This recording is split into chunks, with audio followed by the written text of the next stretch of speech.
Thank you. I'll do things a little bit different. I got noticed today, but hello. Do I have any tribal members here? Any family member tribal members? We have tribal members on the live. Thank you. Thank you for being here. As I said, I'm going to do things a little different. American Indians and Alaskan Natives have given up their guns once. That will never happen again, right? It is tradition for us to speak briefly with our tribal language.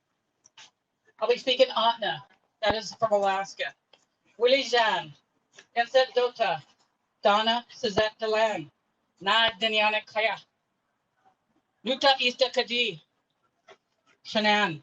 What I just said to all of you who are even listening, good day. How are you?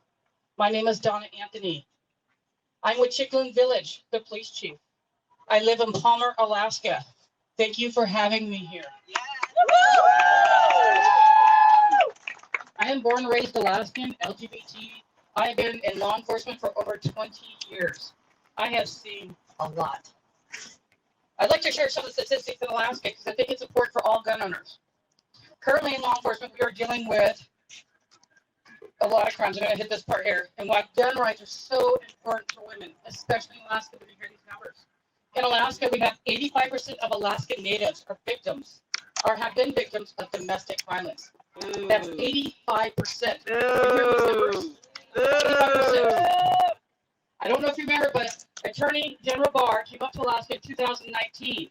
He stated, Alaska has the highest rate of domestic violence, sexual assault in the United States, and declared a law enforcement emergency.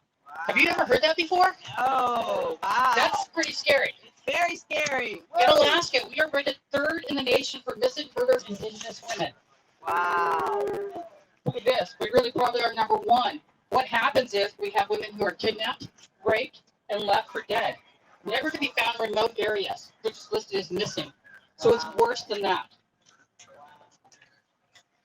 40% of Alaska, and you guys know how big Alaska is, right? Yeah. Bigger, like half the United States. Okay, 40% does not have law enforcement response.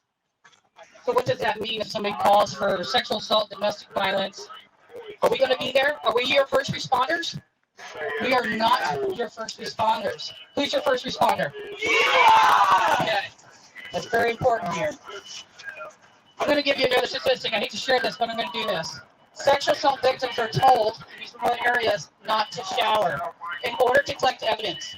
This could take hours or days before the victim is sent to a clinic or a hospital. Is this acceptable? No! Okay.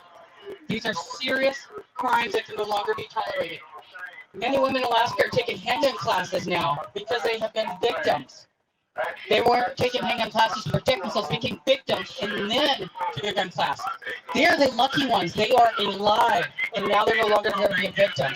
We're seeing an increase in Alaska where crimes increasing, domestic violence, and women are starting to take control.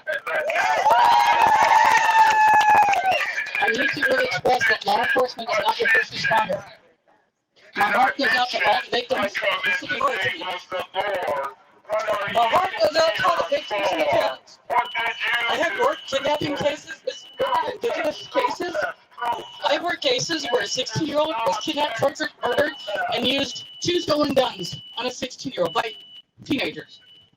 And I have to look at the family members and see their pain and their hurt. Many of these crimes have stolen guns. We see this constantly. Many of these crimes, the suspects have extreme criminal history, and they let them back out.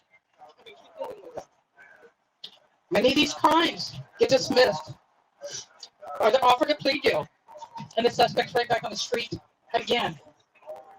Are you guys hearing this in your states as I continue? Yeah. Is this an ongoing problem? Yeah. Many of these crimes, our legislators and our TAs believe in the hug-a-thug approach. This hug-a-thug, we call it the hug-a-thug approach. But what about the victims? Right. We are putting so much money, you guys, into victims programs, and we're not being proactive. This is a proactive group right here. Yeah. If anyone says they're not for women's rights, well, if anyone says they are for women's rights, they sure heck is for the Second Amendment, right? Because gun rights are women's rights. Folks, if you believe in the Second Amendment, We're so close to losing it. We have to keep fighting for it. This is your right to protect yourself. You know, with active shooters, what's the typical response? 2 to 5 minutes. By the time we get there, we're responding. We are not proactive anymore. We're not doing the community policing anymore. You have the power to make that change. You have the right to protect your family, yourself, and others because evil does exist. Evil exists, folks.